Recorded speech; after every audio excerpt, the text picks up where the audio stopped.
So, you want to know about Trail 9. Fine, but I'm telling this my way, and I'm telling it once, and you need to understand right now that I'm not the person who figured anything out. I'm not the one with answers. I'm the one who was standing in the wrong spot when the answers stopped mattering. My name is Raina. I was 26. I had $62,000 in student debt, a Kia with a cracked head gasket, and a relationship that had ended the way relationships end when one person stops pretending they're coming back. I took the seasonal position at Caterskill because it paid $17 an hour with housing, and the housing was a converted CCC bunkhouse shared with 11 other people. And I thought, good, fine. I don't want to be alone right now anyway. That's the thing nobody talks about with park work. You picture solitude, some guy in a tower staring at mountains. It's not like that. It's a bunkhouse. It's communal showers. It's 12 adults sharing a kitchen with 2 working burners and a microwave that smells like someone else's soup. It's hearing your neighbor roll over in bed through a wall made of 60-year-old pine boards. You are never, not once, alone. And for me, that was the point. Caterskill is a small park, Catskill region of New York, tucked into a set of ridges above the Hudson Valley. Not a national park, technically. I know the title says national park, and I let people assume that because it's easier than explaining New York State parks in their weird jurisdictional layers. It's beautiful in a cramped, green, overgrown way. Not like Western parks where the scale crushes you. Here, the forest leans in. You can't see more than 40 feet in any direction most of the time, even on ridgelines, because everything is trees and more trees, and the canopy closes over the trails like a fist. There were 9 maintained trails. I know that sounds like a small number. Some of them were barely a mile. Trail 9 was the longest, technically, though I couldn't tell you its actual length because I never walked it end to end. And I'm not sure anyone on our crew did either. I need to tell you about the crew because they matter. They're not background. They're the whole thing. Dustin ran nights. He was maybe 34, had been seasonal at Cotterskill for 7 years running, which is unusual. Most people do a season or 2 and either go permanent somewhere else or leave park work entirely. Dustin came back every year. He had a face like he'd been left out in weather. Not old, just eroded. Red blonde beard. He didn't maintain. He talked fast and laughed a lot and was the kind of person who made you feel like everything was a little less serious than you thought it was. Camille was the other woman on nights. She was 23 and finishing a forestry degree and had more technical knowledge about eastern hardwood ecology than anyone I've ever met, before or since. She was black, from Philadelphia, carried herself with this quiet, organized precision that made me feel like a disaster by comparison. She kept a schedule written on index cards. She labeled her food in the communal fridge with a label maker she'd brought from home. Then there was Marco, who was 19 and shouldn't have been on night shift at all. He'd been assigned days but swapped with someone in the second week because of a conflict with one of the day shift supervisors. Marco was loud. Marco had opinions. Marco had a tattoo of a compass on his forearm that he said was meaningful, but that pointed south-southwest due to what he called an artistic choice, and what Camille called an error. I liked Marco. He was the kind of person who made a room smaller and warmer by being in it. Our supervisor was a permanent employee named Dana Alcott. Dana worked days, but overlapped with our shift in the evenings, usually from 5 to 8. She was in her 50s, had been at Cotterskill for 15 years, and had the specific authority of someone who has been in one place long enough that the place has shaped itself around her. When Dana said something, it was less like an instruction and more like a weather report. This is how it is. Dress accordingly. Night shift was 4 people. Me, Dustin, Camille, Marco, 7 p.m. to 5 a.m. Our job was trail maintenance, campsite checks, noise complaints from the 2 small campgrounds, bear box inspections, and theoretically patrol. The way patrol worked, Caterskill had 9 trails. On any given night, night crew was supposed to walk at least 3 of them. Not the full length necessarily, just entry point checks, sign-in log collection from the trailhead registers, and what Dustin called presence walks. Going in far enough that anyone camping illegally would see a headlamp and know the park was staffed. Most of the trails were short enough that 2 people could knock out 3 trails in a couple of hours while the other 2 handled campground rounds. We paired up, always. That was Dana's rule. Nobody walks alone after dark. I paired with Dustin the first 2 weeks because he knew the park and I didn't. Camille paired with Marco because she had patience and he needed supervision. The first night anyone said anything about Trail 9 was my fourth shift. We were in the crew room, which was just the bunkhouse common area, a long table, a coffee maker, and a wall-mounted map of the park that had been laminated so many times it was developing a yellowish opacity. Dustin was assigning trails for the night. He had a clipboard, which he used more as a prop than an organizational tool. 2 and 5 tonight for us, he said, meaning him and me. Camille, you and Marco take 1 and 7. Marco looked at the map. What about 9? What about it? We haven't done 9. Dustin didn't look up. We don't do 9 at night. Why? Because we don't. That was it. Dustin moved on to talking about a downed tree on Trail 2 that someone had reported, and whether we needed the crosscut saw or just a handsaw. Marco looked at Camille. Camille was writing something on her index card and didn't look back. I watched all of this and felt the specific sensation of walking into a room where a conversation has just ended that slight pressure drop. I didn't ask. You have to understand. In the first weeks of a seasonal position, you are learning 100 small rules, most of them unwritten.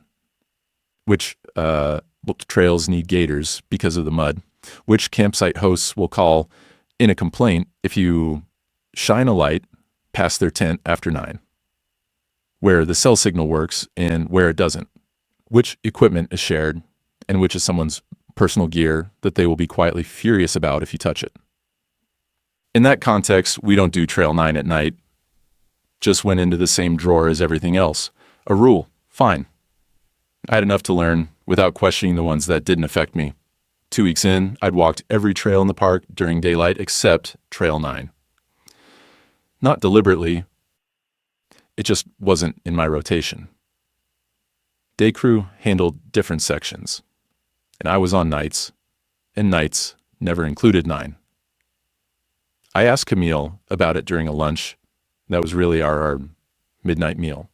We were sitting on the bunkhouse porch, eating sandwiches, and she was studying a topo map for a paper she was writing. What's the deal with Trail 9? She put her sandwich down and looked at me with an expression I've since learned to recognize, but couldn't name then. It was the face of someone deciding how much of something to give you. It's not a safety issue, she said. Or it is, but not the kind you're thinking. What kind am I thinking? You're thinking bear, or cliff edge, or some structural thing. It's not that. Then what? She picked her sandwich back up. Ask Dustin. He's been here longest. I'm asking you. And I've been here 6 weeks. Dustin has 7 seasons. Ask Dustin. I let it go. I let a lot of things go that June. I was recovering from the kind of breakup where you don't just lose a person. You lose the version of your future that had their shape in it. Every day felt like walking on a surface that used to be solid and now flexed slightly under my weight. The park was good for that. The work was physical. The crew was present. I didn't have to think about Louise or the apartment in Albany or the fact that my mother kept calling and I kept sending her to voicemail because I couldn't explain what had happened without crying, and I was finished crying about it. Dustin brought it up himself. A few nights later, we were on Trail 5, sitting on a rock outcrop during a water break, looking out at the valley. The Hudson was invisible in the dark, but you could sense its width, a gap in the texture of the night where the tree sound stopped and the air moved differently. Marco asked you about 9, he said. He asked you. I was just there. You want to know? Sure. He took a drink from his water bottle and screwed the cap back on with that particular deliberateness that people use when they're buying themselves a few seconds. Okay, he said, so Trail 9 runs along the north ridge and drops into a hollow on the backside. It's the only trail in the park that goes over the ridge and down the other side. Every other trail either stays on this face or loops back. 9 goes over. Okay. The hollow on the other side it's a drainage. Hemlocks, mostly. Old ones. It's darker than anywhere else in the park because of the canopy density. Even midday, you'd want a headlamp in the lower section. Is it dangerous terrain? No. That's the thing. The trail is well maintained. Good footing, decent grade. Day crew does upkeep on it every 2 weeks. People hike it. It's in the brochure. So what's the problem? He was quiet for a while. A screech owl called from somewhere below us, that wavering, descending trill that sounds like a question. My first season, Dustin said. Night crew was 5 people. Guy named Ellis ran it. He'd been here 3 seasons. First night, he told us, don't patrol 9 after dark. No discussion, no explanation. I was like Marco. I pushed. Ellis just said, Dana says, no. So it's no. Dana's rule. Dana's rule. But here's the thing. I asked Dana directly at the end of that first season, end of September. I'd done 5 months of nights and never once set foot on Trail 9 after sundown. I asked her why. What did she say? She said the trail is for daytime use only. That's it? That's it. But, Raina, all the trails are technically for daytime use only. The whole park closes at sunset. Night crew walks the trails as part of operations. We're the exception, except for 9. So it's not a public rule, it's a staff rule. It's a Dana rule.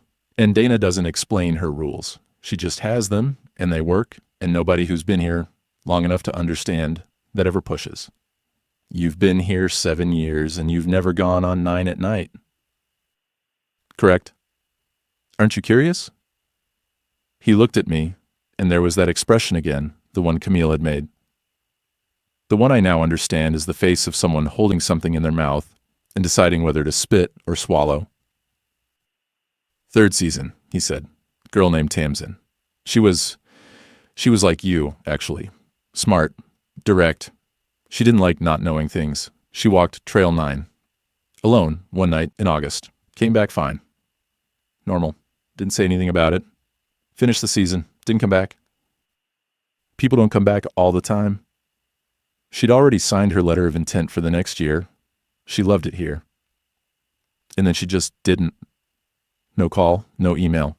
Ellis reached out to her emergency contact in January. Her mom said she was fine. Living in Poughkeepsie. Working at a garden center. Didn't want to talk about the park. That's not exactly terrifying, Dustin. No, it's not. That's why I'm telling you, because if I had a terrifying story, you'd either believe it or you wouldn't, and either way, you'd file it as a story. This isn't a story, it's a pattern. He told me about the others. Not a flood of names, he wasn't dramatic about it. 3 people over 7 seasons who had walked Trail 9 after dark, either alone or in pairs. All of them finished their shifts that night without incident. All of them completed the season. None of them came back. One of them, a guy named Carlos, had sent Dustin a text the following spring that said only, "Not this year, don't ask," Dustin had asked. Carlos never responded. So, people walk it, nothing happens to them that night, and then they quietly leave and don't come back.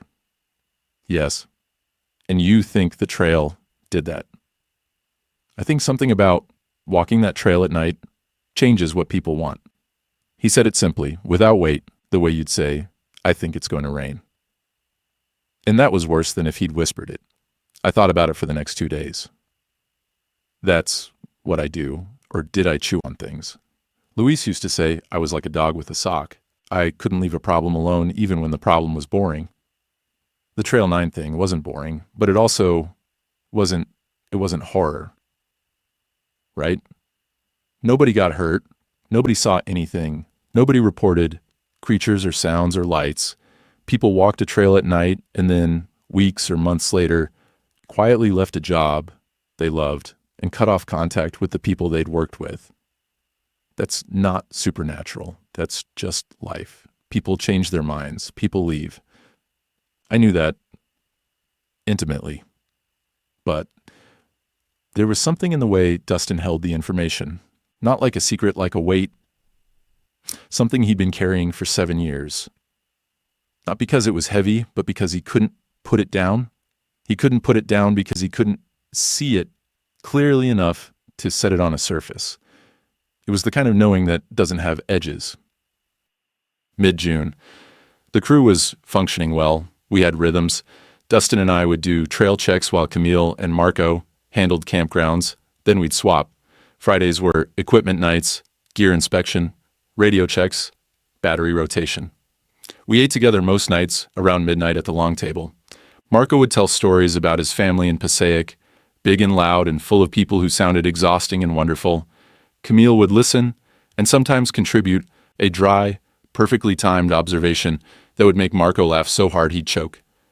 Dustin would eat steadily and watch everyone with this expression that I came to understand was something like gratitude. He loved this crew. He loved the park. He loved the specific texture of his life here. And I think he kept coming back every year because this was the place where Dustin made the most sense. I was beginning to feel it too. Not the park, specifically the people. I'd been so empty when I arrived. Luis had taken so much when he left. Not just himself, he'd taken my certainty that I was someone a person could stay with. And here were these three people who saw me every day, worked beside me, trusted me to hold the other end of a crosscut saw, or to stay awake at 2 a.m. monitoring a weather radio. They didn't need me to be anything other than competent and present. I stopped sending my mother's calls to voicemail. I called her back one morning after shift and talked for 40 minutes while sitting on the bunkhouse porch, watching the valley fill up with fog. She said I sounded better. I said I felt better. I think I meant it. The first time something felt wrong was June 19th. I know the date because Camille kept meticulous shift logs, and I looked it up later. Dustin and I were doing a presence walk on Trail 3, which ran along a creek at the base of the North Ridge. The ridge itself rose sharply to our left Trail 9's ridge, though I didn't think about that at the time. We were maybe a half mile in when Dustin stopped walking. "Turn your headlamp off," he said. I turned it off. We stood in the dark. The creek was loud enough to mask most ambient sound, but above it, above all of it, there was an absence.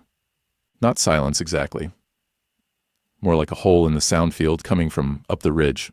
You know how when you're in a room and someone turns off an appliance you didn't realize was running, and suddenly the quiet is a shape? It was like that, except the thing that had been turned off wasn't mechanical. It was biological. No insects, no frogs, no owls, nothing from the direction of the ridge. "You hear that?" Dustin said. "I hear nothing. That's what I hear." "Yeah." We stood there for maybe 2 minutes. The creek kept going. Downstream, the normal nightscape continued, peepers, the occasional rustle. But uphill, toward the ridgeline, toward whatever was on the other side of it, the world had simply stopped producing sound. "Has this happened before?" I asked. "Not to me." We walked back. Dustin wrote it in the shift log as anomalous quiet observed near Trail 3 junction. Approximately 22:30 hours. Professional, tidy. The kind of note that gets read by a day supervisor and filed without comment. It happened again, 4 nights later. Different trail, this time Trail 7, which approached the ridge from a different angle. Camille and Marco were the ones who encountered it. Camille reported it at the table during our midnight meal. "Total acoustic dropout above the 1,400-foot contour," she said, reading from her index card. "Duration approximately 7 minutes. Ended abruptly full sound restoration within 2 seconds. No gradual return." Marco was uncharacteristically quiet. He was eating a granola bar and not looking at anyone. "You okay?" I asked him. "Yeah, it was just weird. Standing there in the... You know how they say deafening silence? It wasn't like that. It was more like the silence was the point. Like everything else had been the interruption. And this was the actual..." He stopped. "I don't know what I'm saying." "You're saying it felt intentional," Camille said. "Don't put words in my mouth." "I'm not. I'm clarifying." "Well, stop clarifying. It was quiet. That's all." But it wasn't all, and we all knew it, and nobody said the next thing because the next thing involved Trail 9 and whatever was on the other side of the ridge. And we had an unspoken agreement by then that Trail 9 was discussed only when Dustin decided it was being discussed. The silence events, that's what Camille started calling them in her personal notes, which she showed me later, happened with increasing regularity through late June. always above a certain elevation, always on the north-facing side of the ridge, always at night. The acoustic boundary was precise. You could stand in one spot and hear the full chorus of a summer forest, take 3 steps uphill, and enter a zone where biological sounds simply did not exist. It wasn't that animals had fled. Dustin and I confirmed this with a flashlight sweep one night. We could see moths in the beam, a spider on a trunk, a salamander on a rock. Living things were present. They were just quiet, as if they'd all, simultaneously and independently, decided not to make sound, or been told not to. Dana came in early one evening, 3:30 instead of 5, and found the 4 of us around the table with Camille's index cards spread out like a tarot reading. She stood in the doorway and looked at the cards, and then at us, and then back at the cards. "What is this?" she said. Camille explained, methodically, precisely, with dates and approximate coordinates and duration estimates. Dana listened without interrupting. When Camille finished, Dana pulled out a chair and sat down, which she never did. Dana was a standing and leaning person. Sitting was a concession. "Okay," she said, "this happened some years." "Some years," Dustin repeated. "Not every year. Some years. The hollow on the north side of the ridge has its own ecology, isn't the right word. It has its own behavior. Some years it's quiet. Some years it's not. The hollow is on the other side of the ridge," I said. "We're hearing the silence on this side, on trails that are nowhere near Trail 9. You're hearing the absence of sound that normally comes over the ridge from the hollow, yes. So something is happening in the hollow?" Dana looked at me directly. She had gray eyes that were lighter than they should have been, almost the color of weathered wood. And when she focused them on you, it felt less like being seen and more like being read. "Something is always happening in the hollow," she said, in the same way that something is always happening in any watershed. Water moves, trees grow, animals do what they do. The hollow has its own rhythms. Some years, one of those rhythms includes a period of suppression. I don't have a better word. Suppression of what? Sound, movement, activity. It lasts a few weeks, usually. Starts in June, ends by mid-July. You work your trails, you do your campground checks, and you leave the ridge alone. The same as always. She looked at Dustin. "The same as always," she said again, and it was clearly meant for him specifically, and he received it with a nod that contained something I couldn't parse. After she left, Marco said, "That was the most words Dana has ever spoken to us at once, and I understood exactly 0 of them." "She told us to leave it alone," Camille said. "She told us it's a seasonal thing. That's not the same as leave it alone." "Marco," Dustin said, "leave it alone. Leave it alone." Marco left it alone. For about a week. I need to tell you about the night of June 28th, because that's when the 4 of us became 2 different stories that happened to share a setting. Up until then, we were a crew. After that, we were 2 factions who ate at the same table and pretended the food still tasted the same. June 28th, Camille and Marco had campground duty.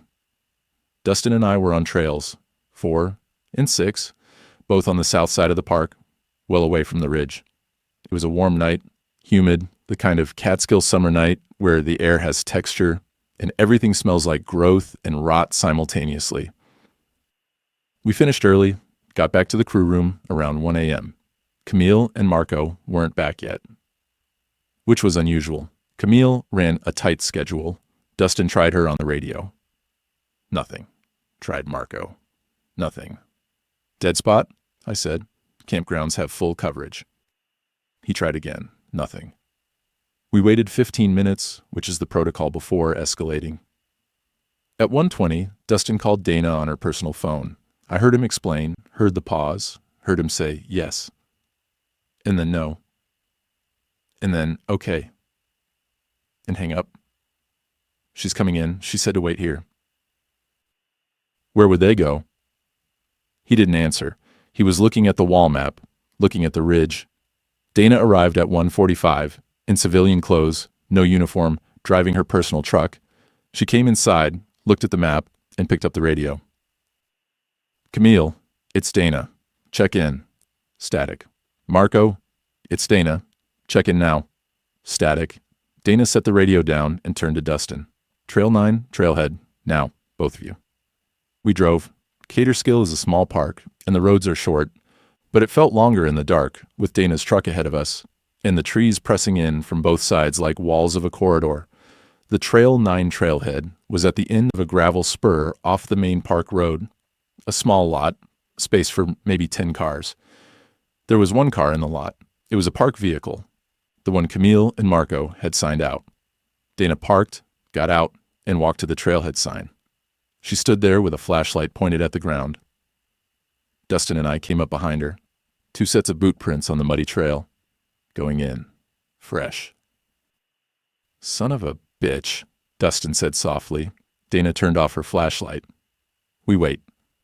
We should go after them. We wait. Dana. We wait, Dustin. At the trailhead. We do not go up.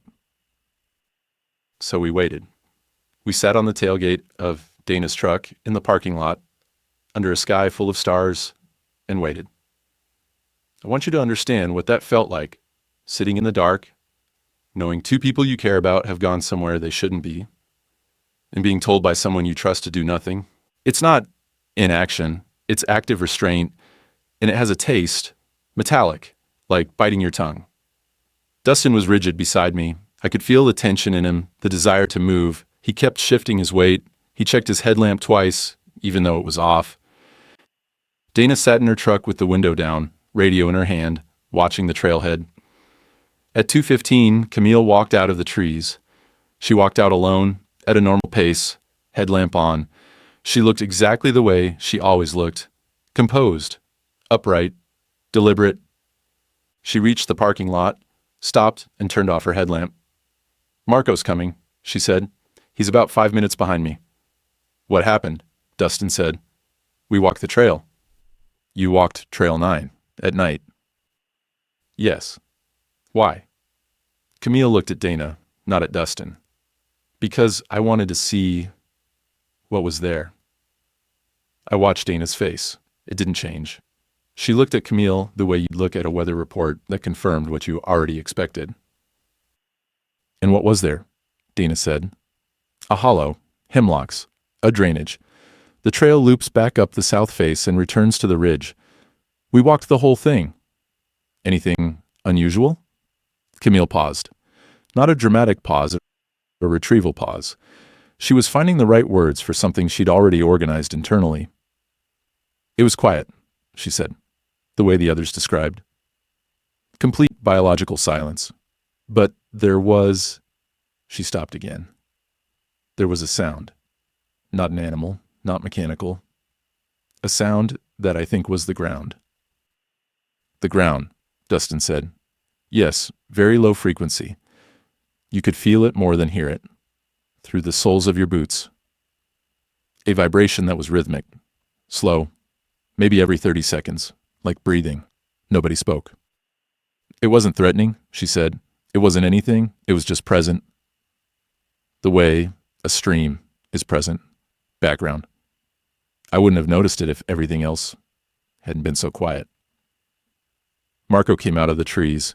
He was moving faster than Camille had, almost jogging. He reached the lot and bent over with his hands on his knees, breathing hard. Marco, Dana said. I'm fine. I'm fine. We're fine. Everything's fine. He didn't sound fine. He sounded like someone performing fine. Why did you run? I asked. He straightened up. His face was flushed, and there was something in his eyes I hadn't seen before. Not fear, exactly. Urgency. The face of someone who has just realized they're late for something, but can't remember what. I didn't run. I walked fast. Camille walks slow. Camille walks at a consistent pace. Well, I was cold. I wanted to get back. It was 71 degrees. Dana drove Camille and Marco back to the bunkhouse. Dustin and I followed in our vehicle. Nobody spoke during the drive. At the bunkhouse, Dana said goodnight and left. Just left. No debrief, no reprimand, no conversation about what had happened. The 4 of us stood in the common room and looked at each other. I'm going to bed, Camille said. Same, Marco said. They went to their rooms. Dustin and I sat at the table. This is what happened with the others, I said. I don't know. They walked it. They came back fine. And then later, I don't know, Raina. You've been here 7 years. You have to have some... I have 7 years of not walking that trail. That's what I have. That's all I have. I want to tell you that the next few days were dramatically different. That Camille and Marco transformed overnight. That would make a better story. But the truth is, they were mostly the same. Marco was still loud. Camille was still precise. They worked their shifts. They ate at the table. They laughed at each other's jokes. But there were small things, the kind of things you only notice because you're looking for them. And then once you notice them, you can't stop noticing, and you can't determine whether they're real or whether your looking created them. Camille stopped making index cards. Not abruptly, she just didn't make new ones. I realized on July 2nd that she hadn't written anything on a card since the night of the walk. Her label maker was still on her shelf, but hadn't moved. Marco stopped telling stories about his family. Not because anyone told him to stop, he just didn't start. The conversational space where Passaic used to be filled up with other things, and if you weren't paying attention, you wouldn't notice the absence. But I was paying attention, and they both, on separate occasions, said something to me that I couldn't shake. Camille first. We were doing a gear check in the equipment shed, just the two of us, sorting headlamp batteries by charge level. Raina, she said, have you ever felt like the place you were in was waiting for you? Not in a spooky way, like the way a chair waits. It doesn't need you, but it's shaped for you. I don't think chairs wait. That's my point. They don't wait. They don't need to. They're already the right shape. The needing and the waiting, that's something we add. The hollow doesn't wait. It doesn't need. It's just shaped. Shaped for what? She put a battery in the sorted pile and picked up another one. For whatever is in it, at any given time. Marco, 2 days later, he was sitting on the bunkhouse porch at the end of shift, watching the sun come up. I sat beside him. He had a mug of coffee he wasn't drinking. I keep thinking about Passaic, he said. You haven't mentioned it in a while. I know. It's not that I don't think about it. It's that when I think about it, it feels far. Not far like distance. Far like... He turned the mug in his hands. Do you know how sometimes you remember something and it feels like it happened to you? And other times you remember the same thing and it feels like you watched it happen to someone else? Sure. Everything before that night feels like the second kind. Marco, I'm not saying anything bad happened. Nothing bad happened. The hollow was very quiet, Raina. And in the quiet there was this space. And the space was the right size. And ever since then, everything else feels like it's the wrong size. Not bad, just wrong size. I told Dustin. He listened. He didn't react the way I expected, which would have been alarm or validation. Instead, he got quiet, and then he said something that made me angry. It'll settle, or it won't. That's your response. It'll settle, or it won't. What do you want me to do? They went, they came back, they're here, they're working, they're fine. They're not fine. They're fine enough. People have experiences. The experiences change them, or they don't. You can't undo it. You could talk to Dana. Dana knows. She was there. She didn't do anything. What would you like her to do? I didn't have an answer for that. What was the complaint? My coworkers went for a hike and now they're slightly different in ways I can't quite articulate. Camille still filed her reports. Marco still checked bear boxes. They showed up on time. They did their work. They were present and accounted for. But presence is not the same as being here. I know that now. Presence is physical, your body, in a location, performing functions. Being here is the full commitment of your attention to the life you're actually living. And Camille and Marco were present. But increasingly, their here seemed to be somewhere else. July 7th. I remember because it was the night everything became irreversible. The four of us were at the table. Midnight meal. Marco had made pasta. He was a good cook when he bothered, and that night he'd bothered, which I took as a hopeful sign. Garlic bread, red sauce from a jar, but he'd added things to it. Fresh basil he'd bought in town. We were eating, and it was good, and for a few minutes it felt like June again, like the four of us were just people doing a job they enjoyed in a place that was beautiful. Then Camille said, "I want to go back." She said it conversationally, the way you'd say, "I want to go to town tomorrow for groceries." "Back where?" Dustin said, though he knew. "The Hollow. I want to walk it again." Dustin put his fork down. "No, it's not your decision. We have one rule about this. One rule in 7 years that hasn't changed.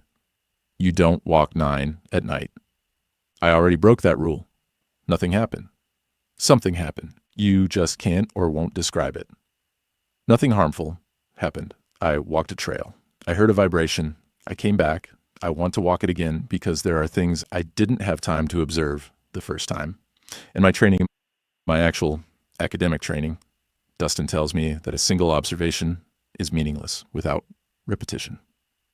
Your training is not what's talking right now." That landed hard. Camille's face tightened and her hands went flat on the table, and I saw something I'd never seen from her before. A flash of real anger, bright and immediate and then controlled. She pressed it down the way you'd press a lid onto a pot. "Don't tell me what's talking," she said quietly. Marco was watching this. He was holding a piece of garlic bread and not eating it, and his eyes were moving between them like someone watching a game where he had money on both sides. "I'll go with her," he said. "Marco," I started. "I'll go with her. Buddy system. Dana's rule. Nobody walks alone." "Dana's rule is nobody walks 9, Dustin said. "Dana's rule is nobody walks alone. The 9 thing is it's a suggestion. It's institutional inertia. It's because nobody ever looked at what was there and reported back clearly, and so the absence of information became a policy. People did look, they didn't come back. They didn't come back to this job. That's not the same as not coming back. Tamsin is alive in Poughkeepsie. Carlos is alive wherever Carlos is. People move on. You're treating normal attrition like evidence of something sinister because it's the only way to justify a rule you've never questioned." Dustin looked at me. Not for backup, for something else. For witness. He wanted someone to see what he was seeing, which was 2 people he cared about sliding towards something he couldn't stop. "Raina," he said, "tell them." "Tell them what?" "Tell them this is wrong." I looked at Camille. She was watching me with that same assessing expression she'd had the day I first asked about Trail 9, deciding how much to give. "I don't think it's wrong," I said, and I need to be honest about why I said it. Not because I thought the trail was safe, but because I recognized in Camille and Marco a quality I knew intimately. They had found something that mattered to them, something that made the world feel like the right size. And I'd just come from a life where the person I loved most had decided I wasn't that thing for him, and I knew what it felt like to be told to walk away from the thing that made you fit. So I said it wasn't wrong, and Dustin looked at me like I'd broken something, and I had. They went that night. Camille and Marco. They left at 1 a.m. and walked Trail 9 and were gone for 3 hours and came back at 4. Dustin and I waited in the parking lot, just like we'd waited with Dana, except this time it was a choice we'd made or I'd made, and the waiting had a different quality. Not metallic, more like something cooling, something setting. They came back together this time, walking side by side, normal pace, normal expressions. Camille had her headlamp on. Marco's was off. "Anything?" I said. "It was there," Camille said. "The vibration. Stronger this time, more defined." "What does that mean? More defined?" "It means I could distinguish intervals. It's not random. It's not respiratory. It's something with a structure that I don't have a framework for yet, but it's consistent between visits, which means it's observable, which means it's real." Marco didn't say anything. He walked past us to the truck and got in the back seat and closed his eyes. "Marco?" I said. "Tired," he said. "Just tired." They went back 4 more times over the next 2 weeks, every 3 or 4 nights, always together, always returning before dawn. Dustin stopped waiting at the trailhead after the second time. He and I would do our trails, handle our duties, and the absence of Camille and Marco during those hours became its own kind of routine. A groove worn into the night. I should have gone with them, or I should have stopped them. Instead, I did neither, which is its own kind of choice, the choice to be the person standing at the edge of 2 decisions belonging to neither. Dana knew. She had to know. The vehicle logs showed the Trail 9 lot. Camille's shift notes, abbreviated now but still filed, mentioned the ridge. But Dana said nothing. She came in at 5, overlapped with our shift change, asked routine questions, received routine answers. Once, she caught me alone in the equipment shed. She stood in the doorway and said, "How are they?" "Fine," I said. "Mostly fine." Mostly. Camille is focused, analytical. She treats it like research. And Marco? Marco is quiet. Dana nodded. Quiet is the one to watch. She left. That was the extent of her intervention. And I understand now, though, I didn't then, that Dana wasn't passive. Dana was experienced. She had seen this enough times to know that the process, whatever it was, couldn't be interrupted from outside. You either went or you didn't, and if you went, the going changed you. And the change either stabilized or it didn't. And no amount of authority or love or rational argument altered the trajectory once it was in motion. But that's Dana's logic, not mine. I didn't have 7 years of watching. I had 7 weeks and 2 friends, and the growing certainty that I was losing them to something I could still technically walk toward and observe for myself. July 21st, I found Marco standing behind the bunkhouse at 3 a.m., barefoot, facing the ridge. He wasn't doing anything, just standing. The grass was wet with dew, and his feet were muddy to the ankle, and he was wearing a t-shirt and shorts, and the temperature was 58 degrees. "Marco." He turned. He looked at me, and his face did something I've never been able to describe adequately. It rearranged. That's the closest I can get. Like there were 2 expressions occupying the same features, and one of them receded to make room for the one he showed me, which was a smile. "Hey," he said. "Couldn't sleep. You're standing in the wet grass barefoot." "Yeah." He looked down at his feet as if noticing. "Yeah, I guess I am. Come inside." "In a minute." "Now, Marco." He came inside. He washed his feet in the bathroom. He went to his room. In the morning, our morning, which was early afternoon, I checked the grass behind the bunkhouse. There were footprints. Not just his. A second set, overlapping, slightly larger than his, leading from the same spot toward the tree line and stopping at the edge. I measured later, out of some reflex. The second set of prints was exactly where you would stand if you were facing someone who was facing the ridge. Like a conversation between 2 people standing opposite each other, except one set of prints came from the woods and ended where the grass began and did not return. I told Dustin. He came and looked. The sun had dried the grass by then, and the prints were faint but visible. "Could be anyone," he said. "It's not anyone." "It could be. Day crew walks back here. Hikers cut through sometimes, in bare feet, at 3 a.m., walking from the tree line." He crouched and looked at the prints. He didn't touch them. He stayed like that for a long time, longer than the prints warranted, forensically speaking. When he stood up, his face was different, older. "We're past what I know," he said. "I've never seen this before. The others, the ones who walked it, they just left. Quietly. At the end of the season. There was never a thing like this. Footprints.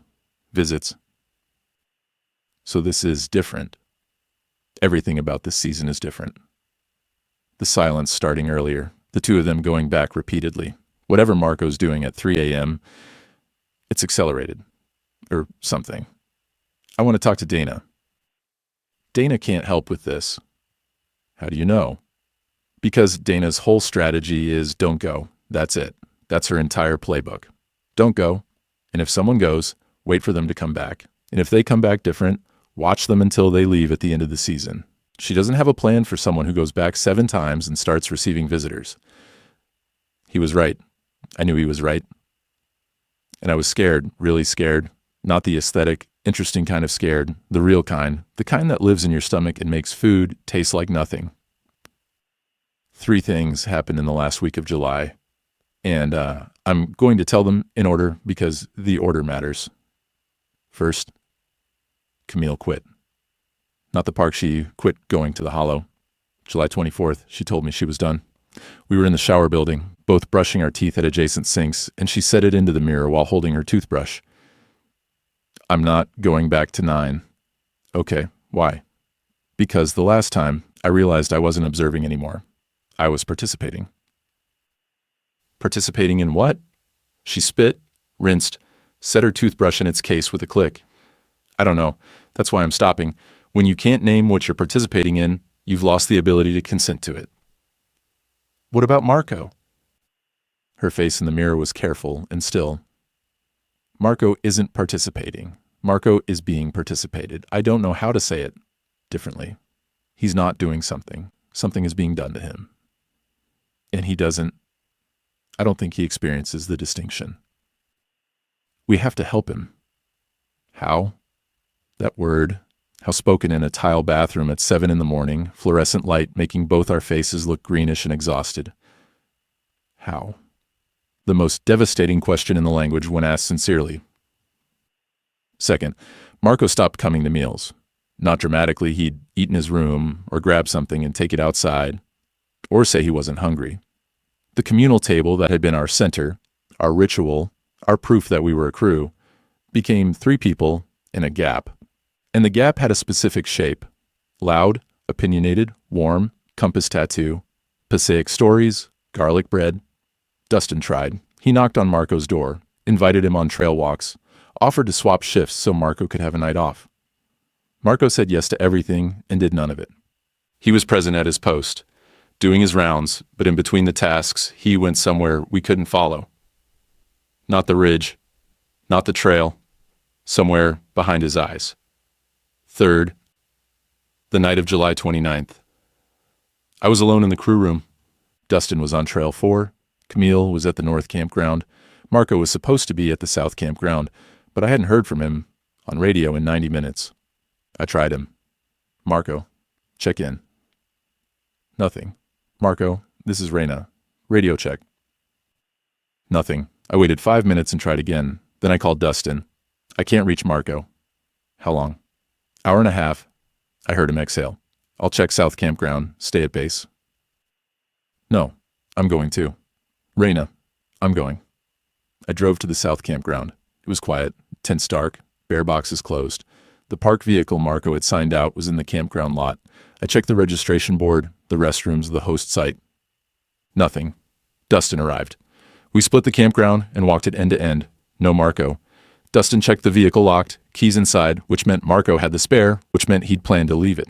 We looked at each other across the parking lot. The ridge was a dark line against a darker sky to the north. Neither of us said Trail 9. I'm going up, I said. No, I'm not asking. I'll go with you. One of us stays at base. That's protocol. If I don't come back, you call Dana, you call county, you call whoever you need to. Reyna, don't. Give me 2 hours.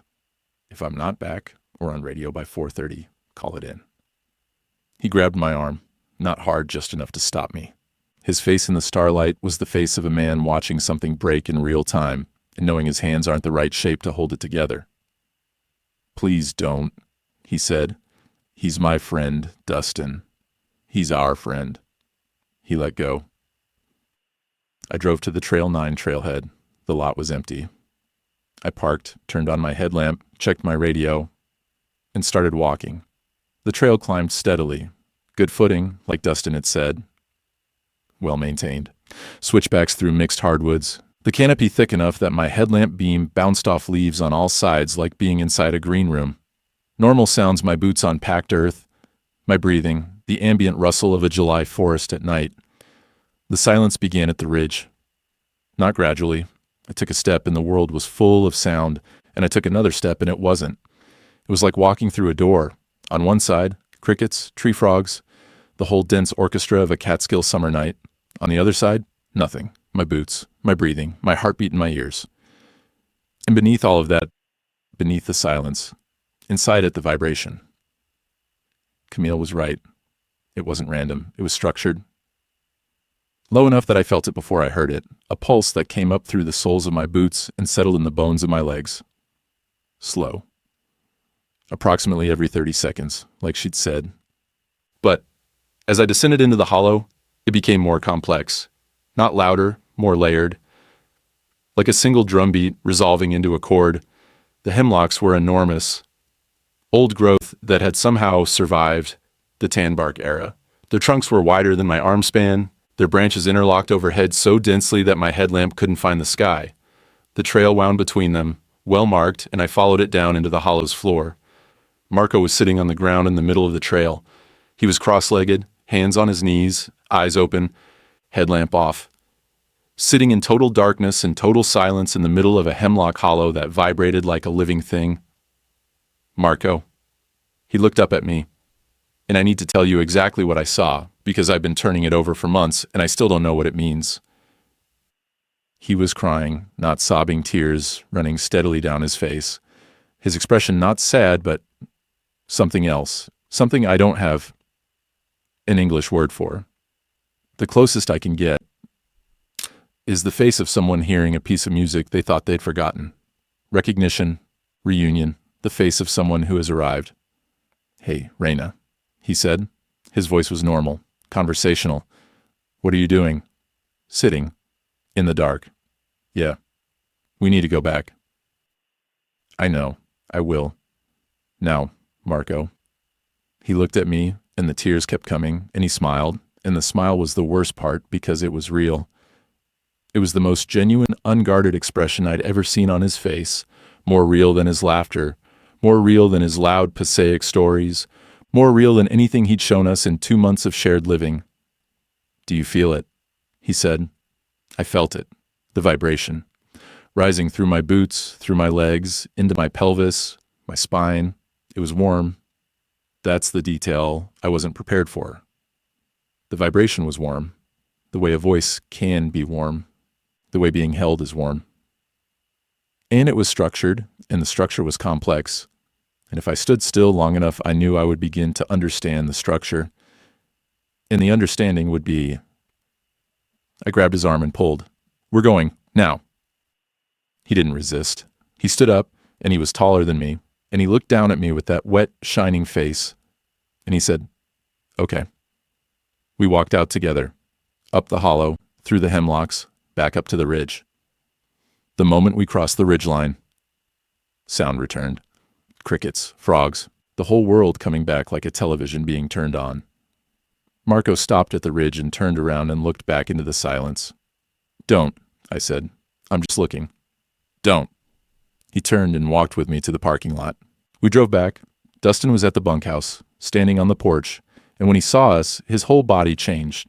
The tension left him so completely that he had to sit down on the steps. We sat together, the three of us, on the porch. 4 a.m.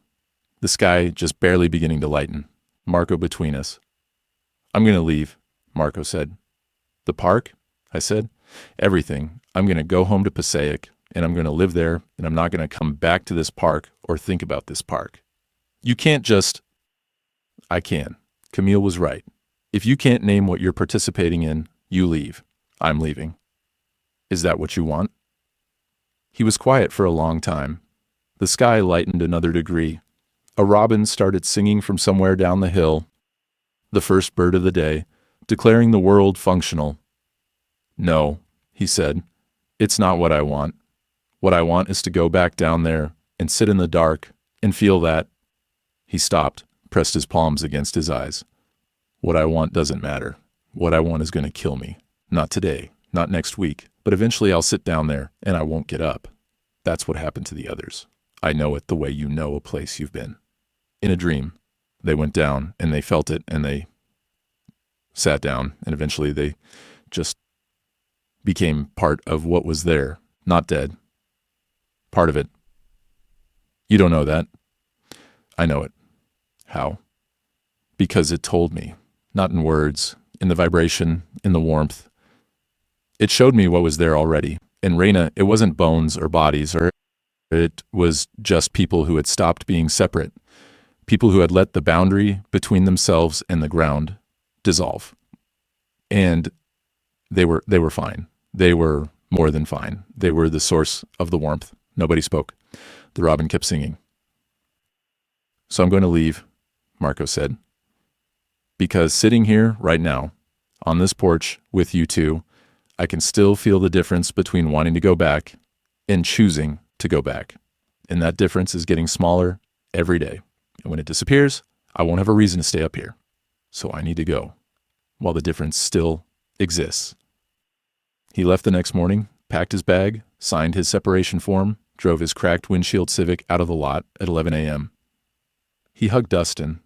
He hugged me. He hugged Camille for a long time, and she whispered something to him that I couldn't hear. He texted me from Passaic 3 days later. Made it. I'm okay. Don't come looking for whatever I was looking for. That was the last time I heard from Marco. Camille finished the season.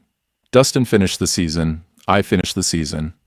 We worked our shifts, walked our trails 1 through 8, never 9, and ate at a table with an empty chair and didn't talk about what was under the ridge. On my last day, Dana found me in the equipment shed, turning in my gear. She stood in the doorway, her favorite position, and watched me hang my radio on its hook. You went down, she said, once. How far? The hollow floor. And I brought Marco out. She nodded slowly. That's more than most people manage. What is it, Dana? She looked at me for a long time, her gray eyes in the shed's fluorescent light, steady as wood. I've been here 15 years, she said.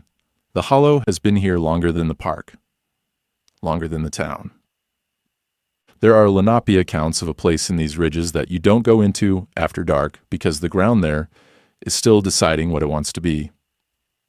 That's the phrasing in the ethnographic record. Still deciding. Not evil, not hungry, unfinished. Unfinished. The vibration, you felt it, it's been measured. A geology team from SUNY Paltz came in 2011. They recorded a persistent low-frequency seismic signal with no identifiable source. Not tectonic, not hydrological. They published a paper calling it an anomaly and moved on. And because that's what institutions do with things that don't fit, they name them and leave. But people don't leave. People go down there and they don't want to leave. No, people don't leave. People feel something they've never felt before, and they recognize it. And the recognition is the problem, because you can't unfeel it. You can know it's dangerous. You can know it'll take you apart, but you can't unfeel the warmth. She stepped forward and took the radio off the hook and put it back on. I'd hung it on the wrong peg. A small correction. Automatic. You felt it, she said. Yes. And you walked out. I had to get Marco. And if Marco hadn't been there? I didn't answer. She knew. I knew. The answer was, I don't know. The answer was, the warmth was real, and it was kind, and it was vast, and I'd stood inside it for 3 minutes, and some part of me had already started dissolving into it like sugar into water. And the only thing that stopped me was the sight of Marco's face, and the knowledge that someone I loved needed me to move. You're not coming back next season, Dana said. Not a question. No. Good. She shook my hand. Firm, brief, professional. I walked out of the shed and drove my cracked gasket Kia down the mountain and didn't look at the ridge in the rearview mirror. Not because I was disciplined, but because I knew with the same certainty Marco had described that if I looked, I would see something that would make me turn around. That was 3 months ago. I live in Albany now. I got a job at a garden center, and yes, I know, Tamsin in Poughkeepsie at a garden center. I don't know what that means. Maybe it means nothing. Maybe places where things grow are where you go when you've felt the ground want you and you're trying to stay on the surface. I talk to Dustin every 2 weeks. He's already signed his letter of intent for next season, 8 years. I asked him why he keeps going back when he knows what's there, when he's spent 7 years refusing to go down, when the effort of not going is visible in every conversation we have. He said, because someone has to be at the trailhead. I talked to Camille. She's back in Philadelphia, finishing her thesis. She changed her topic. She doesn't talk about cater skill. When I mention it, she redirects with such surgical precision that I know the redirection is practiced, which means she practices, which means the pull is still there, underneath her discipline, and she's managing it the way you'd manage a chronic condition, daily, invisibly, without expecting it to end. I don't talk to Marco. He doesn't respond to texts. His phone rings, and no one picks up. I called his family's house in Passaic last week. His mother answered and said he was fine. Living there, working. Didn't want to talk about the park. She said he was happy. She said he was the happiest she'd ever seen him. And I stood in my kitchen holding the phone and felt the floor hum just once, just for a second, so brief I couldn't swear to it, and I knew it didn't matter that I was 200 miles from that ridge, because the question was never about distance. The question was about the warmth. Whether I had felt it, whether I remembered it, whether on some night when I am alone and the world is the wrong size and everything I've built feels like a surface I'm skating across without ever touching. Whether I would go back to the only place that ever felt like the ground wanted me to stay. I keep the garden center job. I go to work. I water things. I put my hands in soil, and I tell myself the warmth I feel is sunlight in ordinary life and the simple biological pleasure of growing things. I tell myself that every day, and every day it's true. And every day it is less true than the day before.